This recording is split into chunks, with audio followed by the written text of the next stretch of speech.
সবাইকে আজকের এই চমৎকার বিশ্লেষণে স্বাগত জানাচ্ছি।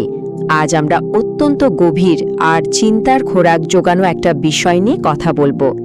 কিছু শক্তিশালী ঐতিহাসিক ঘটনার ভেতর দিয়ে আমরা দেখব আমাদের দৃশ্যমান কাজ আর তার পেছনের লুকানো নিয়ত অর্থাৎ উদ্দেশ্যের মধ্যে আসলে কতটা আকাশ পাতাল পার্থক্য থাকতে পারে। তো চলুন শুরুতেই একটা দারুণ চমকপ্রদ কথা দিয়ে শুরু করা যাক। নবী মোহাম্মদ সাল্লাল্লাহু আলাইহি সাল্লাম একবার বলেছিলেন, জান্নাতে আবু দাহদার জন্য কত কত ভারী এবং ফলন্ত খেজুরের ডাল ঝুলছে। একবার ভাবলে সত্যি অবাক হতে হয়, ঠিক কী ধরনের অভাবনীয় ত্যাগের কারণে এমন একটা বিশাল অদেখা পুরস্কারের সুসংবাদ দেওয়া হয়েছিল। চলুন আজ সেই রহস্যটাই একটু খোঁজার চেষ্টা করি। আমাদের আলোচনার প্রথম অংশ বিশ্বাসের পরীক্ষা ও আত্মত্যাগ। মক্কার সেই জ্বলন্ত রোদের কথা একটু কল্পনা করা যাক। তখনকার পরিস্থিতি ছিল চরম ভয়াবহ। উত্তপ্ত কয়লার এই দৃশ্যটা রীতিমতো শিউরে ওঠার মতো। খাব্বাব ইবনুল আরাদ রাদিয়াল্লাহু আনহু ছিলেন পেশায় একজন কামার, তলোয়ার তৈরিতে দারুণ পারদর্শী।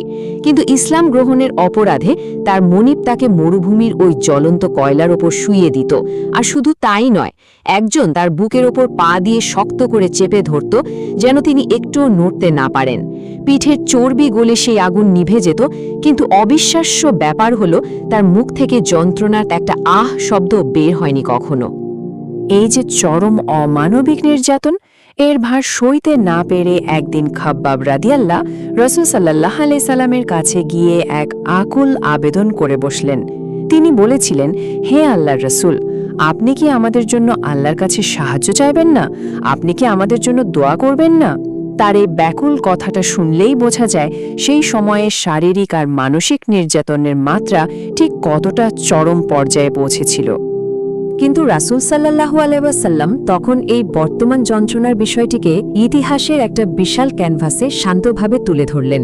তিনি অতীত, বর্তমান আর ভবিষ্যতের একটা পরিষ্কার চিত্র দিয়ে জানালেন, অতীতে এমন মুমিনও ছিলেন যাদের মাথার উপর করাত রেখে দ্বিখণ্ডিত করা হয়েছে, লোহার চিরুনি দিয়ে হাড় থেকে গোশত আলাদা করা হয়েছে, তবুও তারা সত্যের পথ থেকে সরে আসেননি। আর ভবিষ্যতের কথা বলতে গিয়ে তিনি নিশ্চয়তা দিলেন, এমন এক সময় আসবে যখন সানা থেকে হাজরামত পর্যন্ত মানুষ একদম নিরাপদে একাকী ভ্রমণ করবে। মূলত তিনি বোঝাতে চাইলেন, চূড়ান্ত বিজয়ের জন্য কোনোভাবেই তাড়াহুড়ো করা চলবে না।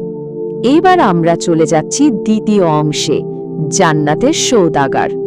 শারীরিক ত্যাগের বিষয়টি থেকে সরে এসে এবার আমরা জাগতিক ত্যাগের দিকে একটু নজর দিই। প্রেক্ষাপট এখন মক্কা থেকে মদিনায়। সেখানে হঠাৎ একটা বিবাদ তৈরি হলো, আর তা কেবল একটা মাত্র খেজুর গাছ নিয়ে। এক ইয়াতিম ছেলে তার বাগানের সীমানায় দেয়াল তুলতে গিয়ে দেখল প্রতিবেশীর একটা গাছ ঠিক মাঝখানে বাধা হয়ে দাঁড়িয়েছে। প্রতিবেশী লোকটি কিন্তু কিছুতেই সেই গাছটা ছাড়তে রাজি হচ্ছিল না। এমনকি রাসূল সাল্লাল্লাহু আলাইহি ওয়াসাল্লাম তাকে এর বিনিময়ে জান্নাতের একটি বাগানের প্রস্তাব দিলেও দুনিয়ার মোহে অন্ধ হয়ে লোকটি সেই অভাবনীয় প্রস্তাব ফিরিয়ে দেয়। আর ঠিক সেই মুহূর্তে গল্পে এলেন আবু দাহদাহ রাদিয়াল্লাহু। এই যে সংখ্যাটা 600, এটা কিন্তু কোনো সাধারণ সংখ্যা নয়। আবু দাহদা রাদিয়াল্লাহু সাথে সাথে লোকটিকে প্রস্তাব দিলেন, ইয়াতিমকে ওই একটা গাছ দেওয়ার বিনিময়ে তিনি তার মদিনার সবচেয়ে সেরা বাগানটি দিয়ে দেবেন, যে বাগানে 600টি উন্নত জাতের খেজুর গাছ ছিল। একবার চিন্তা করে দেখুন তো, দুনিয়াবী সম্পদের কত বিশাল একটা অংশ তিনি এক নিমেষেই ত্যাগ করতে প্রস্তুত হয়ে গেলেন, শুধুমাত্র ওই একটা গাছের জন্য।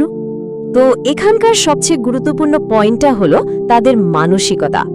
আবু দাহদাহরা যখন বাড়ি ফিরে তার স্ত্রী উম্মে দাহদাহকে বললেন পরিবার নিয়ে সে বিশাল বাগান ছেড়ে আসতে, তখন তার স্ত্রীর মধ্যে কিন্তু বিন্দুমাত্র কোনো আক্ষেপ বা ক্ষোভ ছিল না, বরং তিনি হাসি মুখে বলেছিলেন, চমৎকার এক লাভজনক ব্যবসা করেছেন আপনি। এটাই প্রমাণ করে যে এই পার্থিব সম্পদ ত্যাগের পেছনে তাদের পুরো পরিবারের নিয়ত বা উদ্দেশ্য কতটা খাঁটি ছিল। আমাদের তৃতীয় অংশ, বীরত্ব এবং চূড়ান্ত পতন। আগের গল্পের একদম উল্টো আর অন্ধকার একটা দিক এবার সামনে আসছে। উহুদ যুদ্ধে কুজমান একাই, শত্রুপক্ষে 7 থেকে 8 জন যোদ্ধাকে হত্যা করেছিল। সে রীতিমতো অসীম সাহসিকতার সাথে লড়াই করেছিল।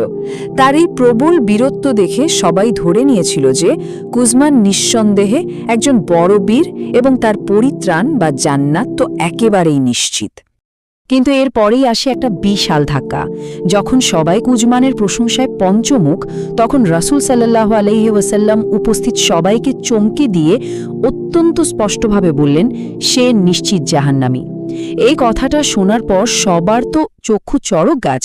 দৃশ্য তো এত বড় একজন বীর যোদ্ধা, অথচ তার পরিণতি এমন ভয়াবহ, এটা কিভাবে সম্ভব? কেন রাসূল সাল্লাল্লাহু আলাইহি সাল্লাম এই কথাটা বলেছিলেন? উত্তরটা পাওয়া যায় যুদ্ধের শেষ পর্যায়ে। মারাত্মক আহত কুজমান যখন যন্ত্রণায় কাতরাচ্ছিল, তখন সে আসল সত্যটা স্বীকার করে নেয়।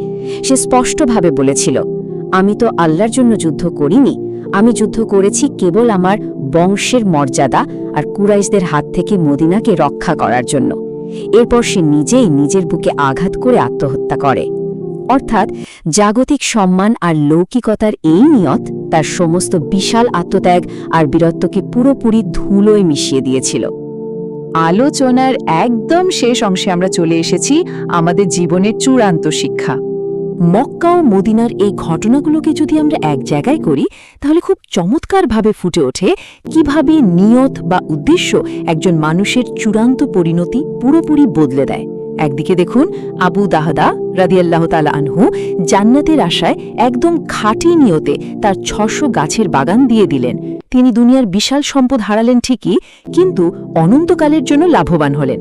আর অন্যদিকে কুজমান দুনিয়ার সম্মান আর গোত্রের গর্বের জন্য লড়াই করল। সে দুনিয়ার মানুষের বাহাবা ঠিকই পেল, কিন্তু অনন্তকালের জন্য নিজের সবকিছু হারালো। এই দুটো সম্পূর্ণ বিপরীত ঘটনার একটাই মূল যোগসূত্র, আর তা হল নিয়ত বা ভেতরের উদ্দেশ্য। এই নিয়তই কিন্তু নির্ধারণ করে দেয় একটা কাজের আসল মূল্য ঠিক কতটুকু। আমাদের বাইরের কাজ বা আত্মত্যাগ যতই বড় মনে হোক না কেন, ভেতরের উদ্দেশ্য যদি হয় কেবল মানুষের প্রশংসা করানো, সোশ্যাল মিডিয়ায় ভাইরাল হওয়া বা শুধুই নিজস্ব অহংকার, তবে চূড়ান্ত হিসাবে এর আসলে কানাকুড়িও মূল্য নেই। পুরো সোর্স মেটেরিয়াল বিশ্লেষণ করে আমরা আমাদের জীবনের জন্য 4টি মূল শিক্ষা পাই। 1. কষ্টের পরেই আসে স্বস্তি। 2. যে কোনো পরিস্থিতিতে তাড়াহুড়ো করা থেকে বিরত থাকতে হবে। 3. শত প্রতিকূলতায়ও নিজের বিশ্বাসের ওপর অবিচল থাকতে হবে। আর 4. ইতিহাস থেকে শিক্ষা নিতে হবে। এই শিক্ষাগুলো এতটাই গভীর যে পরবর্তীতে খাব্বাব যখন অনেক সম্পদের মালিক হয়ে কুফার গভর্নর হয়েছিলেন, তখন তিনি অঝরে কাঁদতেন। তিনি ভয় পেতেন হয়তো তার সেই চরম ত্যাগের পুরস্কার আল্লাহ তাকে এই দুনিয়াতেই দিয়ে দিচ্ছেন। পরিশেষে একটা গভীর প্রশ্ন দিয়ে আজকের এই বিশ্লেষণ শেষ করা যাক। আমরা আসলে কিসের সওদা করছি? আমাদের আধুনিক জীবনে প্রতিনিয়ত আমরা নানা সিদ্ধান্ত নিচ্ছি, নানা কাজের পেছনে ছুটছি। আমাদের একটু থেমে ভাবা উচিত, আমরা কি আমাদের মেধা আর শ্রমকে স্রেফ ক্ষণস্থায়ী প্রশংসা আর জাগতিক লাভের জন্য ব্যয় করছি, নাকি আবু দাহদাহ রাদিয়াল্লাহ এর মতো কোনো চিরস্থায়ী পুরস্কারের সওদা করছি? এই প্রশ্নটাই হয়তো আমাদের ভবিষ্যৎ সিদ্ধান্তগুলোতে নতুন কোনো দিক নির্দেশনা দিতে পারে। এতক্ষণ সাথে থাকার জন্য অনেক অনেক ধন্যবাদ।